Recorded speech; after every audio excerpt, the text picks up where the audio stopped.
I'm just going to get started. I Okay. just want to remind you that because a couple people said they had to pull out, I'm going to record this. Okay. So I just want to let you know that it's being recorded. So if you don't hmm want your image recorded, just like turn your camera off or something. Okay. But I want to make sure you at least knew. Um, Okay. Great. I can't see my image for some reason. I just see you and but that's fine. okay, You know. Yeah. great. So thanks for coming to the meeting. Thanks for being on time. Thanks for Yeah. not getting distracted by something at the last minute. Yeah. Okay, so every year I start my year with this phrase: "Welcome to the best year of my life." And every year that I've used this phrase, it has been the best year of my life. So I wanted to start off by offering this phrase to you. Just give it a shot. Try saying it out loud. Welcome to the best year of hmm my life as you're going through this, as you're setting your goals. And we're going to say it every week for the next couple weeks. And you're going to hmm start to realize that it holds more and more power because hmm when you realize what you're capable of and then you actually start setting goals to go get what you want, it starts to become the best year of your life every year. hmm So that's what we're after. We're after the best year of your life being 2021, and then the hmm next best year being 2022. Yeah. Okay, so today we're going to go over what are we committed to, what are you capable of, and what's holding you back. And the whole theme of this week is what can you do, right? hmm So I don't know if you've seen this one before, but on the left you have what people think success looks like, and on the right you have what success actually looks like. hmm And everyone thinks it's so simple, but it's really a big giant mess. If hmm you've ever achieved anything, you know that there's always a lot of things involved and a lot of things that go wrong and all that fun stuff. hmm So the things that we're gaining from this is we're recognizing that the path is not always straight. The path is not linear. Sometimes it's actually going backwards. Like you don't feel like you're making progress, but that happens. But it's still the path. Uh, the path is longer than you think. That's pretty important. A lot of hmm times we'll set goals and think that, oh, okay, I'm here. It is. I'm going there, and it turns out there's a couple stops on the way there. So we have to be ready for that ahead of time. Like, don't be surprised if the path ends up being just a little bit longer than you expected. hmm And also, this basically is, although this is originally a joke, this what people think versus what it really looks like, it's really calling out that others will not get it. Others are not going to understand all the things that you've gone through to achieve your success because they didn't have to go through it like you did. So you can't expect other people to always get it. You can't expect other people to always root you on and really know what you're going through, but it's always worth going through if you're going to get to the end. So don't get discouraged if other people just don't get it. So right about here, I'd like you just to write down one thing that you succeeded at where no one really saw or understood what you had to overcome. Does that make sense? Something that you've already succeeded at, where no one really seemed to see it. No one really understood all the struggles.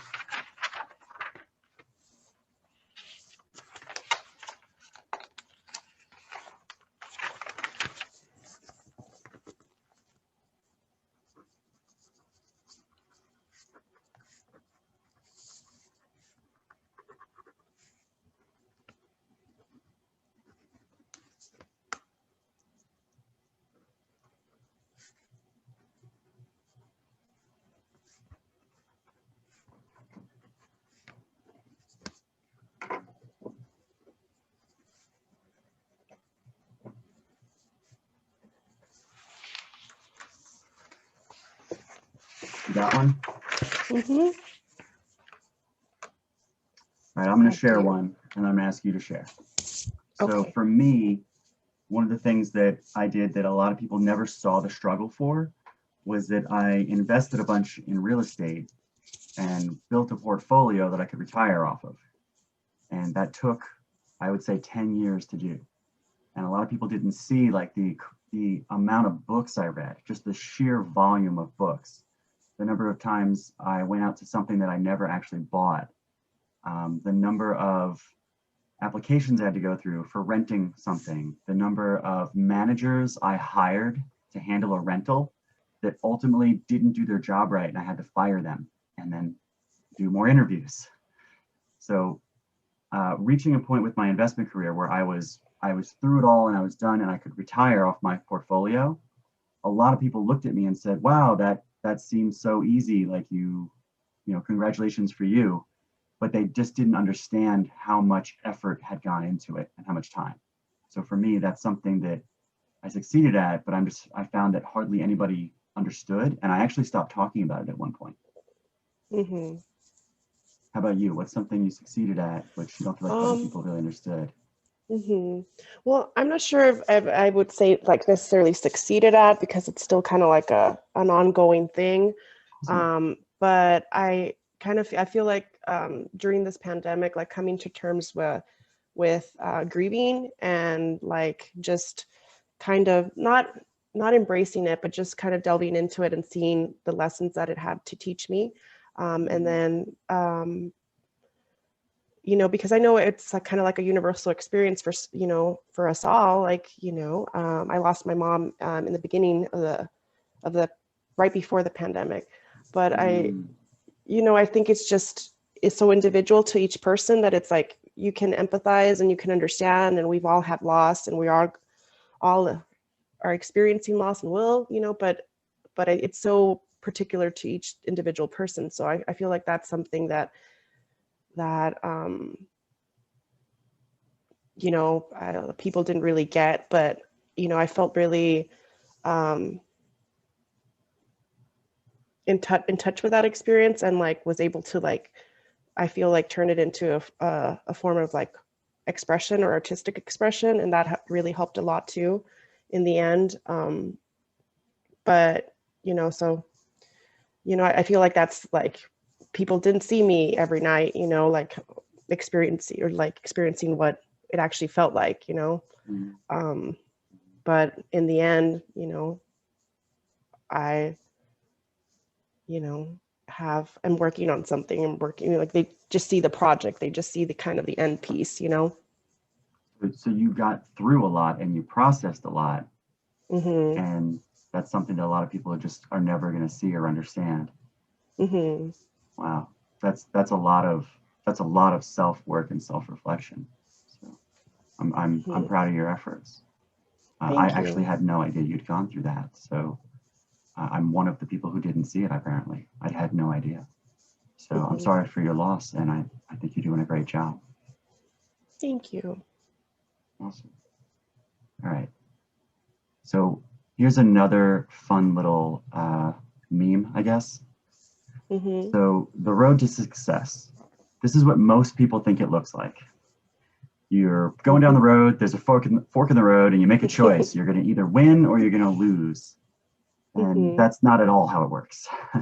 Mm-hmm. As I'm sure you've discovered from what you just shared, what it really happens is you're going down the road and you fail, but you got to keep going. And then you're going to fail again, and you got to keep going. And it's the people who keep going that get to the end. They get to that Mm-hmm. success, whatever that success is that they're looking for. And it's that ability to overcome failure that is really what's happening there. Mm-hmm. So what you're looking for here is the understanding that you will fail. Okay, we're setting goals for 2021, and when we're setting these goals, you understand that on your way there, you're going to fail. But just because you fail doesn't mean you're not going to get to your goal. You have to go through it. Mm-hmm. You must push through failure. Every failure is growth. Does that make sense? Just Mm-hmm. because just because you got slowed down or you hit a hurdle or you got set back a little bit on your way to your goal doesn't mean that that wasn't necessary for you to find the growth. So failures are very important. Failure is a requirement for success. And what it really comes down to is the obstacle is the way.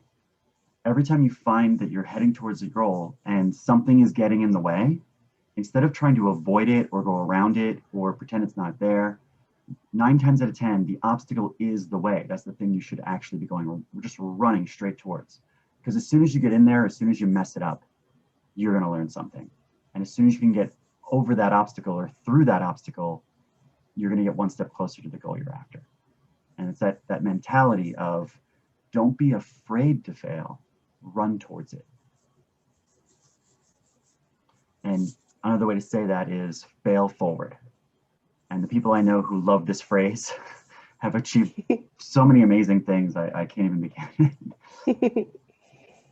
So I'd like you to take a second and write down three things that you had to overcome for the previous success you just wrote down.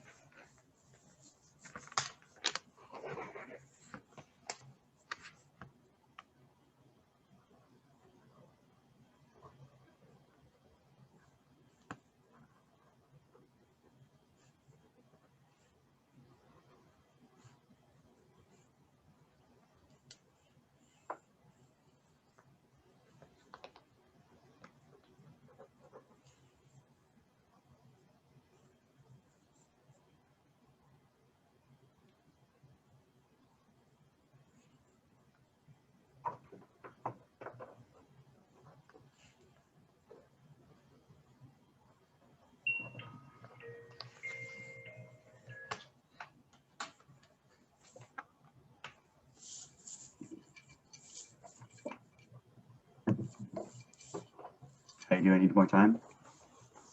I'm good. Okay, well, I'm going to share mine, and then I'm going to ask you to share as much as you'd like. Okay. So for me, for the investing thing, one of the things that I had to overcome was the fact that I knew nothing, and I didn't have any mentors. And so I ultimately had to read a lot of books, and I had to go find mentors. I had to go find clubs and things like that. And honestly, like, find trustworthy people. There's a lot of people out there who say they know how to do things, and it turns out they don't. So that was one of the things I had to overcome. And there's a lot of failure involved in that. I read a lot of books that were crappy. I went to a lot of clubs that were crappy. I hired a couple mentors who basically just robbed me blind. Along the path, I said already, I hired a few managers to manage some apartment rentals, and they made a huge mess. And ultimately, I was the one who hired them. So it was basically my own doing. It was my own responsibility, and I had to face that and fire them and find a new person and do better. So those failures led to better things, though. I had a duplex, and I made a bunch of mistakes with this duplex. But after that, I got a bigger building, and I didn't make the same mistakes with the bigger building.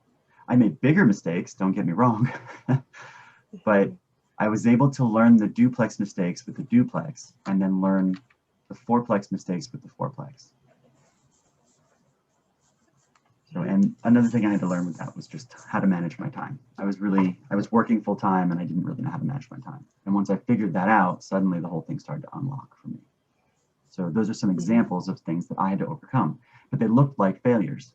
When my managers were very clearly not taking care of the building that I had paid for, and it looked like it was falling apart, like that felt like a failure. It felt like I had failed. But in the end, it was something I had to learn. And thank goodness I learned it with a 2-unit building and not a 3 or a 4 or a 10-unit building. So would you care to share any of the things you had to overcome? Sure. I guess one of the things is self-blame, I went through a lot of that, like ebbs and flow of that, and for many reasons. But I've know how harmful that is to ourselves, and how like non-productive it is. And I knew this all in my head, and but I couldn't really carry it out anymore. Like I was in such a place that I felt like I was failing at everything I had learned and studied. And in the end, I think it just taught me a deeper way to understand it, and kind of how to draw it out from the places where you do feel like you have very little to work with. So I think that definitely was a big challenge, especially in the beginning. And the second was communication in general, but in particular with my family. I think it just kind of, the loss brought a lot out, a lot of stressors, and just, maybe not the best way to cope for a lot of us, and to different degrees, but, it caused a little bit of a breakdown, or kind of emphasized the breakdowns that were already there. And, I, tried my best at the time, but now looking back on it, I realize how I could have been a little bit more open, or receptive or resilient about it, but I was kind of doing the best that I could at that moment. But yeah, it's kind of like the hindsight shows me how I could have done better, and I'm trying to learn from it as I move forward with everyone. I love the ownership that you're displaying right now. You're saying like, I could have done better. That's a big deal. That means you've identified something and you will do better. That's huge. Yeah, thank you. And another one is just, and I guess it's not a failure, but it felt like a failure as far as how I lost my work. I got laid off in the beginning of this year, or the spring of this year, and I realized that I had identified so much with my work, proudly, because I loved what I did. But I had just kind of encompassed my purpose, my so many things into what I did for a living. And I realized that I mean, nothing's guaranteed. It's great that I found that, and that I had that, but that's not who I am. And I should learn how, who I am without that, and yeah, but I mean, it really was kind of, my purpose, my grounding, my meditation, my, all these things. And then I had to kind of just figure out that I needed to discover myself independent of that. And that I guess I had failed to understand myself outside of my work. Yeah. And your value for being Norma, the unique, amazing person, versus your value for being the role you play. That's wonderful. That's a huge lesson. Wow. And for both of us, it sounds like we found some major lessons in these failures. And I think a big part of it was taking the ownership, right? I think you clearly are displaying that you took ownership over things and found a way through, and have grown since then. And I think that's absolutely wonderful. So thank you for sharing. Thank you for sharing. Okay. So with these two memes, I just want to pause and just look at the difference between them. So on the left, what we're learning is the path is long and it's not straight. And others will not get it. And that's okay. On the other side, we're learning failure is required for success. Failure is not something to avoid. Failure is required. You have to go through it. The obstacle is the way, or fail forward, whichever resonates best for you. But what's great is once you realize you're failing a little bit, that means you're at the edge of your boundaries, which is great. Like you're about to lean into your edge and go into new territory for you. And that's the best place to be learning, right on the edge. So, okay, so there's two variables in life. There's chance and there's choice. Pretty much everything comes down to what happened and what choices did we make, or what choices did we make before it happened. So chance and choice. So a question here is, who makes your choices? Can you give me an answer to that one? Not a trick question. I know. Well, I mean, I guess I do. Yeah. So who makes your choices? You do. Not your spouse, not your mom, Not the universe. And I just have to point out, if your spouse did make your choices, or if your mom did make your choices, you would be making a choice to let them. You'd be making a choice to give up control. So you are in control of all the choices in your life, and that's really important. So the next step in there is, okay, well, who makes your choices when you're faced with random life events? And again, it's still you. Stuff happens, and then what? You have a choice.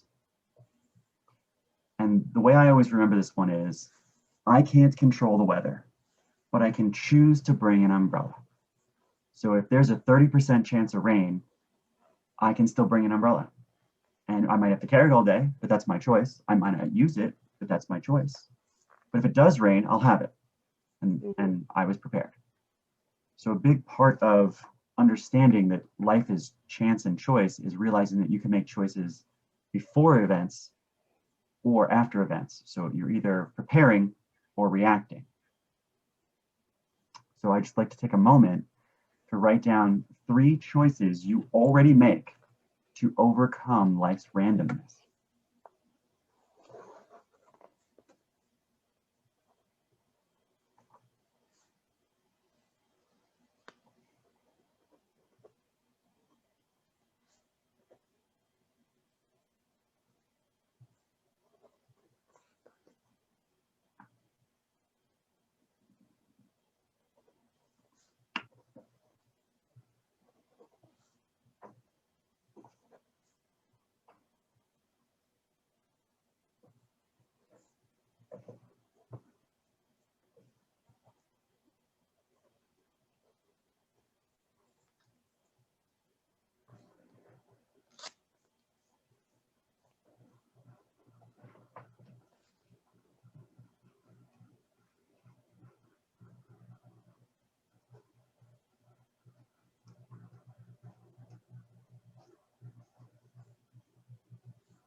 Would you like to take turns this time? I'll do one, then you do one. Sure. So the first one that I wrote was, I choose to buy insurance. So if I get into a car accident, it's not going to be wonderful, but I've got the insurance. That's one of my choices. How about you? That's a good one. I like choose and invest time in supportive friends. So just trying to dedicate some thought and time to people that I feel are just encouraging to my path in life. So you're nurturing relationships. That's a fantastic example. Really fantastic. Let's see. The next one that I have is, well, I mean, you know that I just lost a bunch of weight. So one of the choices I make is that I keep healthy snacks in my car. So when I'm out and about, I used to get to a point where I'd be out and about and all of a sudden I'd be hungry, and now I'd be faced with going to some fast food restaurant or something like that. I've got some healthy snacks in my car. I've got some almonds, things like that. And so I no longer get faced with that random, oh no, I'm in my car and I'm hungry. So that's one of my choices there. Yeah, congratulations again on that. Thank you. Absolutely, that's a big deal for sure. And mine's kind of on a similar note. It's yeah, practicing self-care, or trying to, as much as I can, trying to fit it in when I can. Um, but yes, things like, like trying to eat as best as I can, eat regularly, you know, go on long walks, Wow. I have to yeah. really agree with that one. I find that Hmm. when I practice self-care, I'm way more centered. And when Hmm. life throws random things at me, I can handle them better compared to Hmm. when I'm kind of like on edge or running Hmm. around and too busy. When life throws random things at me, I can't handle it. I get upset. Yeah. Yeah, Wow. definitely. That's a really good one. That's a really good one. Yeah. Let's see. Another choice that I make to overcome life's random events is that I put alarms on my phone a lot. So my phone goes off probably every 2 hours with some kind of a Hmm. reminder for something, but Hmm. but I get things done because the phone Yeah. the phone reminds me. Yeah. Yes, do what you gotta do. Yeah. Do you have another one, or would you like to move on? Um, well, I do, and I guess it's just kind of reminding myself to be gentle on myself, because like, yeah, sometimes when randomness happens, you can't really do anything about it, and kind of, could Mm, kind of send you into tailspin if you let it, or if you start like we talked about before, like self-blaming, or over over feeling it, but kind of just trying to be gentle on myself and think of it as just a thing that happened, and just kind of try to, I guess, take a step back emotionally from it, and not be like emotionally reactive about mhm. randomness here and there, and kind of get myself in a space that it's just a issue to handle. It's just something that we're gonna have to take care of, and that's it. It doesn't mean anything about you personally, as you know as your character or anything like that. It's like Mhm. completely separate. It's just something to Nice. take care of. I like that. You're making a choice to be conscious of like your internal monologue, and you're Hmm. watching the negative self-talk, and I love it. That's really great. That's a really good one. Wow. I love how introspective you are. Okay. So I'm going to move forward a little bit. Okay. Um, so my only promise to you in life is that things will go wrong. Hmm. And that's why we started this off with talking about failure, because things will go Hmm. wrong. And the question is, how do you handle them? Hmm. So what do most people choose? Most people choose to stop. Most people, they choose to stop somewhere along the path, they choose to give up, and ultimately they choose to settle. If you can see there on the right, I added dreams. So I Hmm. marked success as dreams. And along the Hmm. way, a lot of people will actually lower their sights. They will shrink their dreams when they come across things they can't handle, and they settle. And it's sad, but it's very true. I mean, I know that I did it for many years. I was settling, I was shrinking my dreams, and it's kind of human nature. At the same time, once we realize that success is through failure, failure doesn't mean you have to stop, and we can actually get to our dreams. One way we know that people have been settling is that we can just look at their results. A lot of times you'll see someone who said that they wanted to do a thing and they ultimately didn't. And it's just clear. Their results say that they stopped along the way for whatever reason. And I'm not judging anybody, right? It happens Hmm. to all of us. But at some point, a lot of people will choose to settle and they won't get where they're going. So this leads to uh, what do you currently have in your life and why do you have it? And the answer is you chose it. Everything you have in your life right now, everything you don't have, is something that you chose.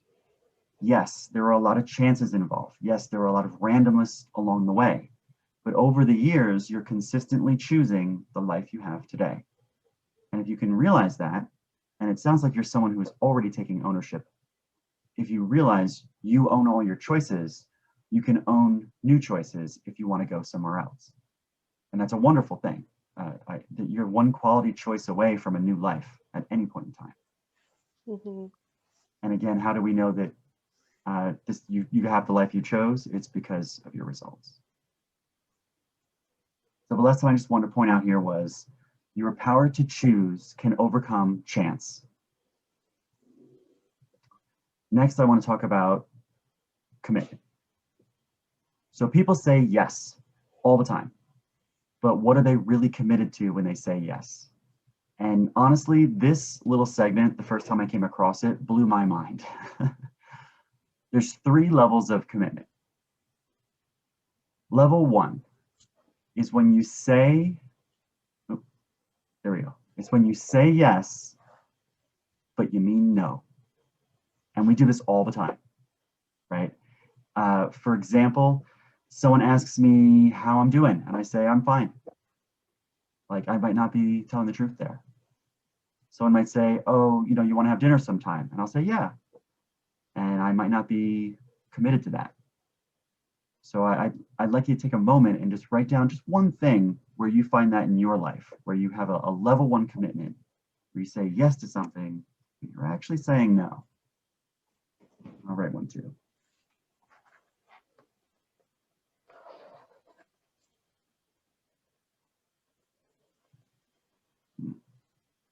Mm-hmm.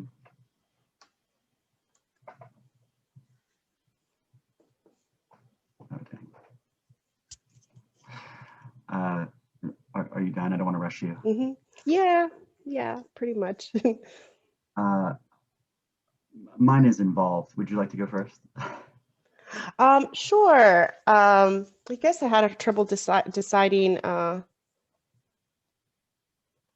between a couple, and they're kind of more internal yeses and nos. I don't know if that counts as much versus like external, like with other people. Mm-hmm. But Mm-hmm. where I was like, yes, I want to do that, but then in my actions, I see that it doesn't happen. And one of them is like working out. Like I'm pretty healthy all around, except that I am not as active, especially these days. So I kind of, in my head, have everything. I do a little bit here and there, but it's definitely not as a yes, as much of a commitment as I Mm-hmm. desire it to be, or that I want that yes to be. It kind of comes short of that a little bit. That's a good one. Mm-hmm. I think it's kind of funny. I'm realizing in the last 3 months that I'm a bit of a people pleaser, and Mm-hmm. I got to work on defending my boundaries and Mm-hmm. having stronger boundaries and holding my boundaries. So I Mm-hmm. noticed really quick that a lot of times where I say I have a level 1 commitment, where I say yes but I mean no, it's usually because Mm-hmm. I'm letting somebody invade my boundaries. Mm-hmm. That's a big lesson for me actually. I'll say Mm-hmm. things like I don't mind, or Mm-hmm. okay, let's go to the thing or whatever. And in reality, I'm not very excited about it, and I'm not telling anybody. So I say, Mm-hmm. yeah, sure, let's go, but really I don't want to Mm-hmm. go. And so that's a really Mm-hmm. good example of when I say yes but I mean no. Mm-hmm. I find that I'll discover things like that later. Like for example, if I commit to going to a workout with somebody, and later I find myself making a bunch of excuses and I don't go. It could be I don't want to work out, or I don't like that person. So, Easy but I'll enough. but Easy I'll enough. say yes at the time because I have a hard time with setting the boundary up front. So Mm-hmm. those are some examples for me where I have a level 1 commitment, where I say yes but I actually mean no, and I'm learning how to Mm-hmm. be more. I don't know how to say that. I'm learning to be more true to myself personally. Mm-hmm. Sweet. So that's a level 1 Good. commitment. Very good. You say yes but you mean no. A Mm-hmm. level 2 commitment is when you say yes but you mean if it's easy. Mm-hmm. So, oh yeah, sure, I'll help you move if it's easy, right? Or I'll help you make dinner if it's easy, or I'll be there on time if it's easy, or I'll show up to the event if it's easy. Uh, that's a level 2 commitment. So, what would be a level 2 commitment for you think? Mm-hmm.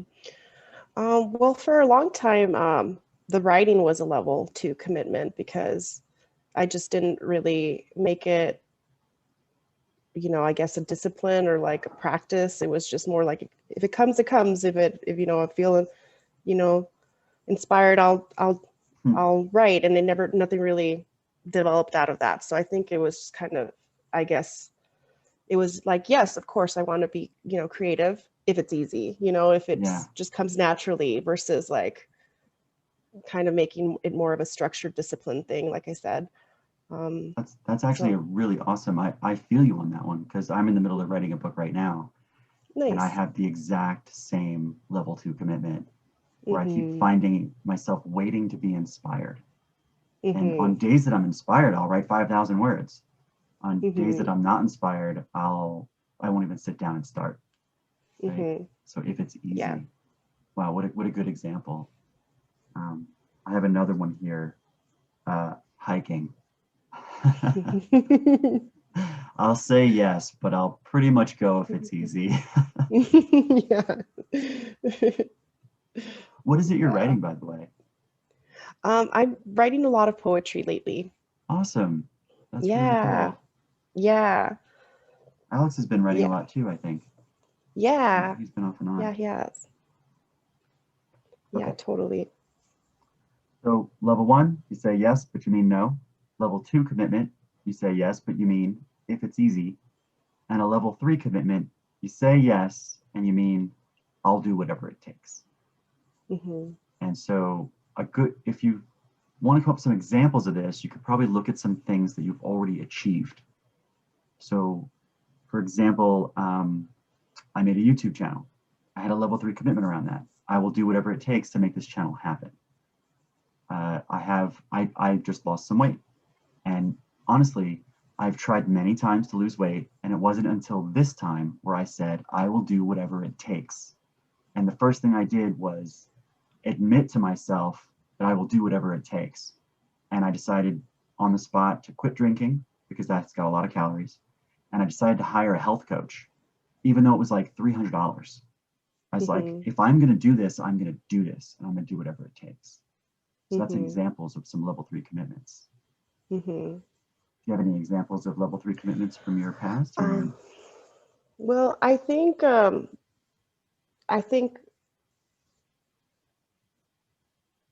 I think both my work and my friends are kind of a level three commitment for me. Right. Yeah.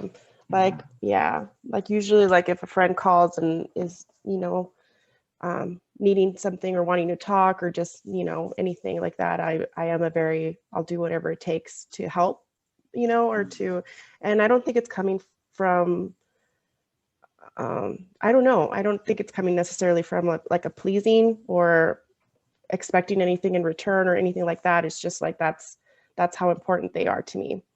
Mhm. Um, and yeah, and work also. It's just sort of like, had a very grueling schedule for a long time, and it's like, okay, yep, I'll do it. And it was replenishing in a way, even though it was a little bit, like I said, extensive. Mhm. But yeah, I had a very I'll do whatever it takes about my career. There's one of my alarms going off. Okay. Yes. Right on time. That's awesome. Thank you for sharing that. Yeah. So, okay, so 3 levels of commitment. Hmm. Um, can you spot the levels of commitment in these 2 pictures? We've got level 1 where you say yes, but you mean no. We've got level 2 Hmm. where you say yes if it's easy. That's what you really mean. And you have level Hmm. 3, which is I'll do whatever it takes. Hmm. So level 1 ends up being right about here. You're at the beginning and you pretty much never get started. Hmm. Level 2 tends to be about halfway. You get to an obstacle or a hurdle and you get stuck or you just decide to quit, something like that. That'd be a level 2 commitment. And that's how you can spot a level 2 commitment in your own life. And then a Hmm. level 3 would be getting all the way to the end. So Hmm. you pretty much look at many of the commitments in your life and decide or realize what level am I actually at, right? If you say you want something and you don't have it, then odds are you either have a level 1 or a level 2 commitment. And if you can call it out to yourself, you can either decide, hey, you know what? I don't want that. That's what it's telling me. I have a level 1 commitment to, I don't know, buying a new car. And I've said that for 3 years. And you know what? I guess I don't want a new car. Maybe I should stop saying it. Maybe I should focus my efforts somewhere else. Or you could decide, you know what? I do want a new car. I'm going to do whatever it takes. Again, how do we know? It's because of the results. You can very clearly see the results you have will tell you your level of commitment in just about anything. So the lesson on this little picture here is things will go wrong. Commit to doing whatever it takes if you want to get to the end. So here's the catch though on commitment. You already do whatever it takes, but what are you actually committed to? And this is where it gets a little bit tricky. So are you really committed to hitting your goals, or are you committed to something else like TV? Right? And there's a lot of something else. Like you might be committed to doing whatever it takes to be comfortable, or you might be committed to safety, to have a safe, secure life. You might be committed to avoiding judgment. You might be committed to not changing. Like some people are very stubborn. You might be committed to avoiding struggle. Those failures that I mentioned, those are struggles. And some people are committed to avoiding struggle altogether. And some people might be committed to, say, avoiding other people. Like maybe they're introverts. Like I was an introvert for a very long time. I'm still getting past it. But a lot of social situations I was avoiding. I was basically committed to avoiding people, which meant I was not achieving the goals and the success that I was after. So it's really tricky when you realize you have competing commitments, and sometimes you'll do whatever it takes to satisfy one of those competing commitments, and that's the thing that's actually standing in the way of you and your goal. So based on results, what are you actually committed to? And again, the answer is going to be exactly what you have and exactly what you don't have. So it takes a minute to really kind of like realize, okay, what am I actually committed to? What is actually holding me back on the thing that I say I want? So when we say I'll do whatever it takes based on results, what are we actually committed to? And for example, say at your job, are you committed to going above and beyond, or are you committed to just doing just enough not to get fired? And it sounds like you're committed to be going above and beyond from what you've already said. But some people don't realize that. Some people are actually committed to doing just enough not to get fired, and then they complain. For example, are you committed to doing whatever it takes to get a raise, or are you committed to whining about a raise? And again, some people don't realize that all they've been doing is whining, and they're not actually committed to doing. They're not actually committing to getting a raise. They're just committing to complaining.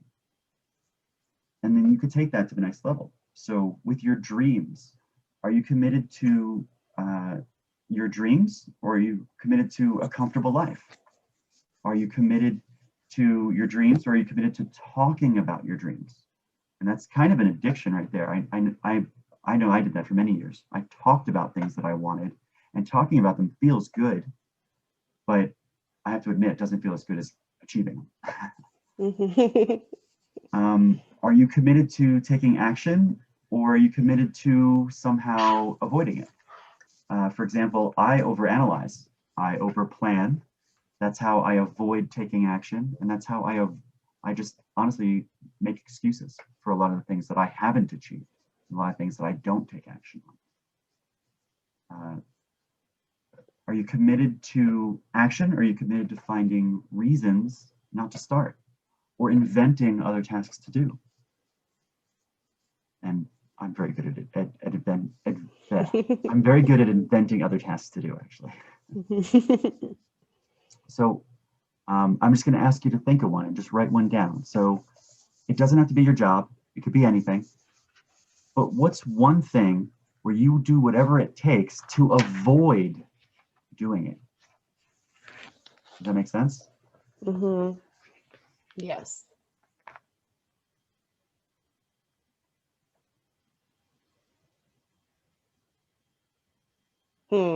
That's a tough one. It actually is a tough one. Mm-hmm. Maybe I could point you in a direction. What you said about your book earlier, or sorry, not your book, what you said about your poetry earlier. Mm-hmm. So when you find yourself not doing it, what are you actually committed to? Mm-hmm.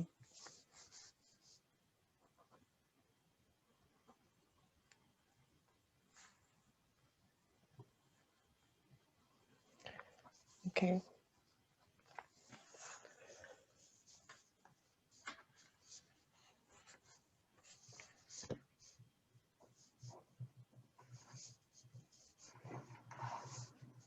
Okay, I'll do mine first. Mm-hmm.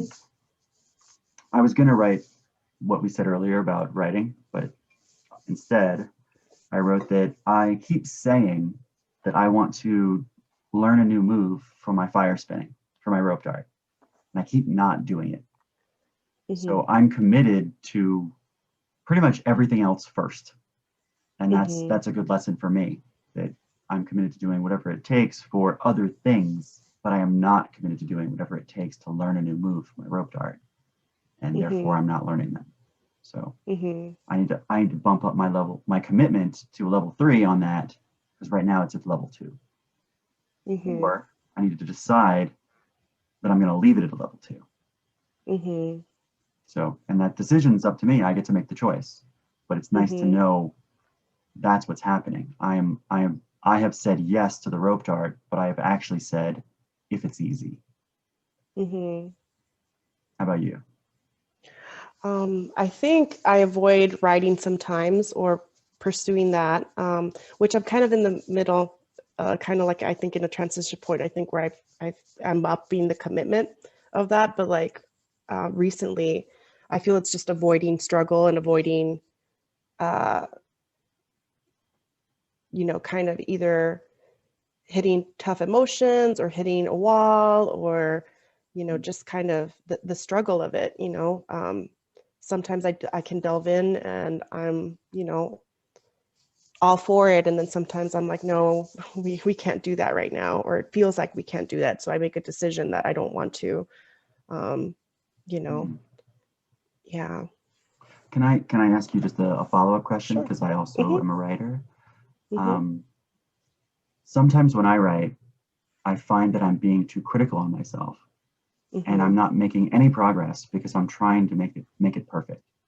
And I'm finding that that's my personal competing commitment. There is that I'm committed to being perfect, and I'm committing it to like looking good or sounding good or something, and for that reason I get stuck. And when I let go of that, when I say no, I'm going to do whatever it takes to write this page today. I'm going to write one page today, and I'm going to do whatever it takes. And if it's not perfect, that's going to be okay. That's when I find that I actually get through the writing. And then on another day where I feel like everything's going right and I've been inspired, then I'll come back to that page and just give it a quick read and fix 3 words, and suddenly now it's perfect. So I'm curious, things that hold you back when you're writing, do you have any of that? Or do you have one of those like trying to be perfect moments? Or Absolutely. And it might not come with the writing, but it has come with the editing and the actually producing part of it, or the production part of it, because I look back on something and like I'm not in the same space I was when I wrote it. And so now I have a different perspective on it. And so I'm like all trying to retweak it over and over again. And I'm like, okay, this is what, was honest and authentic in the moment. And, and try to honor that. But yeah, it's like my mind's always like trying to, I guess, not impose, but like just look at that with my present perspective. And that's the tricky part for me also, that it's like I'm not in that same space. So it's okay. Like it could have, yeah. Not everyone has to be like, not every swing at bat has to be a home run. I used to work with artists a lot. I was in the game industry, video games. I worked with a lot of artists, and I had a couple of them give me the same advice. And the advice was, you've got I think the number is 100,000. You've got 100,000 bad drawings in you. So if you want to learn how to draw, just get them out and Yeah. just draw a bad drawing and let it be a bad drawing, and then say, "Yep, that's one," and then keep going. And by the time you get to 100,000, you'll have them all out, and you won't have to worry about that anymore. And I have to admit, it was some pretty good advice when I was actually learning how to draw, because it permissioned me to just do it and let it be not the greatest today, but that's one less bad drawing. Mm-hmm. Yeah, That's great. I've been trying to push that on my writing as well. Where it's like, okay, well, I'm going to have 100,000 bad sentences, so I'll just push out 10 of those today, and I'll come back tomorrow and fix them up. Yeah. Or maybe in the case of poems, maybe you might have a couple 100,000 bad poems in you, and every now and then one pops up, and you're like, okay, that's good, got one out. Just try the next one. So, awesome, thanks for sharing. Yeah. Okay, so these competing commitments, they're called blind spots, and everyone has blind spots. Our blind spots basically sabotage us. And the hard part is spotting them, because they're blind spots. You actually said a moment ago in the last exercise, wow, this is kind of hard. And that's because they're blind spots. Like, something about the way our brain works, it almost hides them from ourselves. Like, we don't want to see them. So what are your blind spots? This phrase, I will do whatever it takes to avoid what?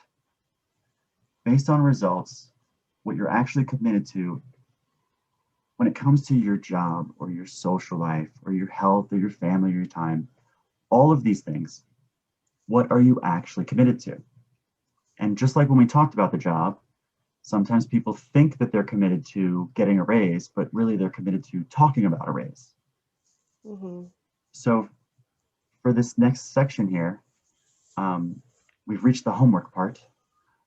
If you want to take a photo of this screen, I'd like you to just kind of just journal. Can you take a screenshot maybe?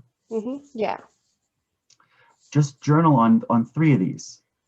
The same way we talked about the job and the same way we just talked about writing.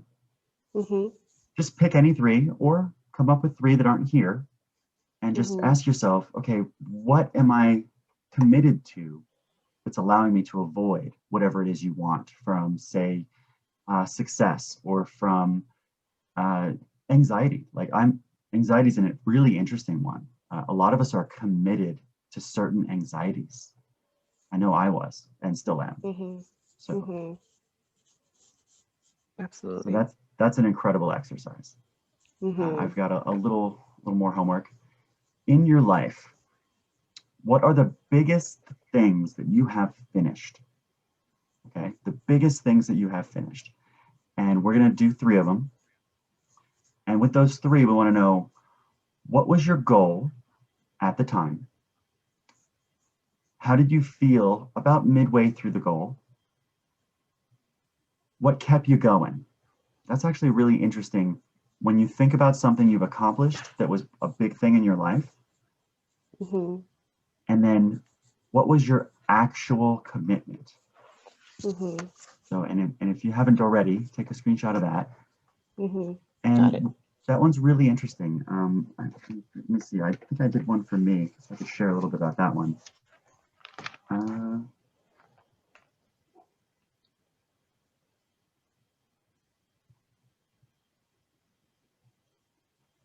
Yeah. So one of the things that I was committed to was getting married on the beach. And it was wonderful. We were committed to eloping. So what was our goal at the time? Our goal at the time was to throw a big party and celebrate with all our friends, but we wanted to do it on the beach. How did we feel mid-accomplishment? We felt excited, but we also felt overwhelmed. And so we started making cuts. It's like, okay, well, this sounds great, but it's too much right now, so we're going to cut that. Or this sounds great, but it costs too much, so we're going to cut that. So we started making compromises. What's the next question? What kept you going? what kept us going was this dream of being married on the beach, this vision, which was great. It got us through the parts that were hard to do and hard to talk about and hard to plan. The vision of what it was going to look like at the end kept us going. And then the ultimate commitment was the result. So result was we got married in Cabo, and we had an amazing time, and everything was picture perfect, even though at the time we weren't in the best shape as a couple. And then 3 years later, we got divorced.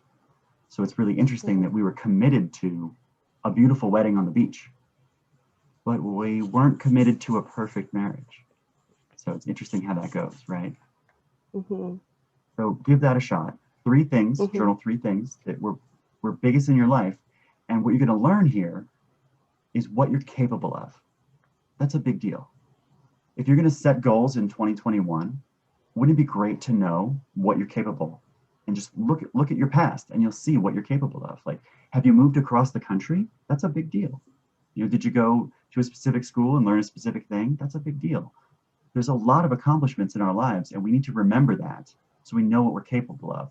So as we look into 2021, we can set attainable goals, but also bigger goals, like goals that are actually doing us justice as our person, because we've accomplished big things in the past. So let's accomplish big things in the future.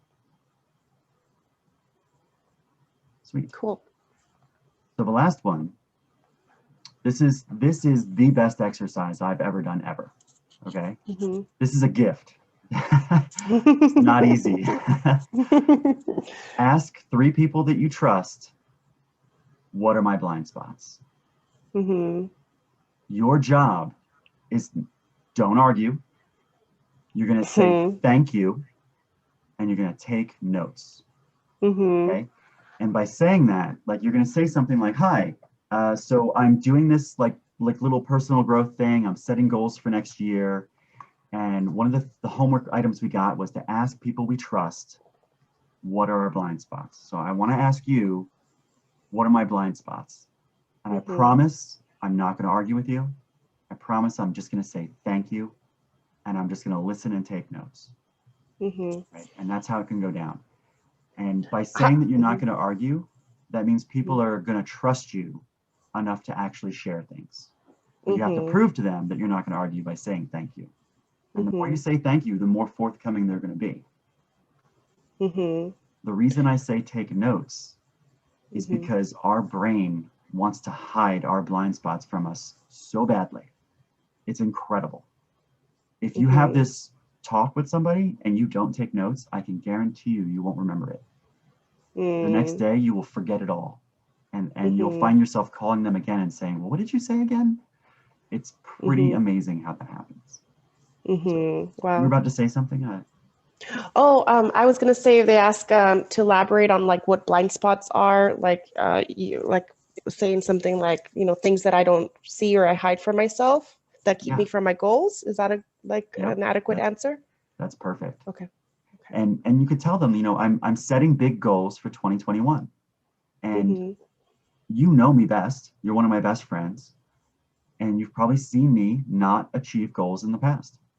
So I'm wondering, have you seen my blind spots? Can you help me out?